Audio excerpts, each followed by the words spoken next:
வணக்கம். இன்றைக்கி இந்த ப்ரோட்டீன் ரிச் சேலட் எப்படி செய்கிறது அப்படின்னு நம்ம பார்க்கலாம். அதுக்கு முதல்ல broccoli, carrot, cabbage, capsicum, lemon எடுத்துக்கலாம். அதோட சிக்கன் கொஞ்சம் வேக வச்சு எடுத்துக்கலாம். அதோட ப்ரான்ஸ் கொஞ்சம், chilli flakes, seasoning, salt, pepper, அதோட soya sauce, chilli sauce.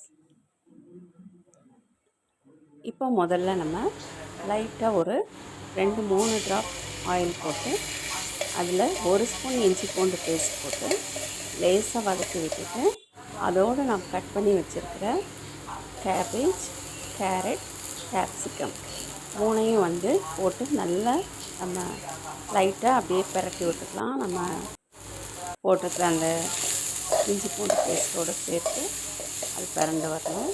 Over cook ஆகக்கூடாது. நல்லா கலந்து விட்டுக்கலாம்.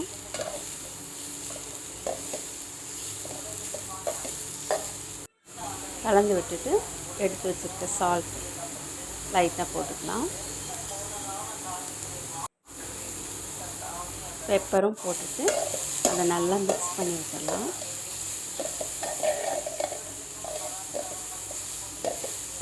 மிக்ஸ் பண்ணி விட்டுட்டு அதோட சில்லி ஃப்ளேக்ஸ், சீசனிங் எல்லாம் போட்டு கலந்து விடும்போதே நல்ல ஒரு வாசனை கிடைக்கும். நமக்கு ரெஸ்டாரண்ட் வாசனை கிடைக்கும்.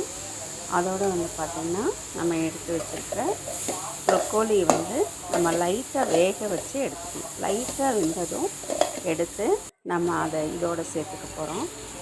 சேர்த்துட்டு நல்லா பரட்டி விட்டோம்னா மிக்ஸ் ஆகி வரும்போது அதோடு நம்ம லைட்டாக வேக வச்சு எடுத்துக்கிற ப்ரான்ஸ் அல்லது சிக்கன் பீசஸ் கூட போட்டுக்கலாம். கொஞ்சம் சிக்கன் பீசஸ், ப்ரான்ஸ் இதெல்லாம் நம்ம சேர்த்துக்கிறோம். இதோட நல்லா சேர்த்துட்டு சில்லி சாஸ் இதோடு சேர்ந்து மிக்ஸ் பண்ணி லெமனையும் ஆட் பண்ணிக்கணும். லேசாக தான் வேகணும். ஏன்னா ஏற்கனவே நம்ம தண்ணியில் லைட்டாக சால்ட் போட்டு வேக வச்சுருக்கோம். அதோட நம்ம சிக்கன் மசாலா கொஞ்சம் சேர்த்துக்கலாம். சேர்த்துட்டு பாருங்கள், சூப்பராக சேலட் ரெடியாகி வந்திருக்கு. ரெடி ஆகிடுச்சு. இதை இப்போ நம்ம சர்வ் பண்ணிக்கலாம். ஒரு பவுலில் சேர்த்துட்டு பாருங்கள், ரொம்ப ஓவர் குக் ஆகக்கூடாது. லைட்டாக குக் ஆகிருக்கணும். எல்லா மசாலாவும் சேர்ந்து வந்திருக்கணும். ரெடி ஆகிடுச்சு. இதோ சூப்பராக இருக்குது பாருங்கள்.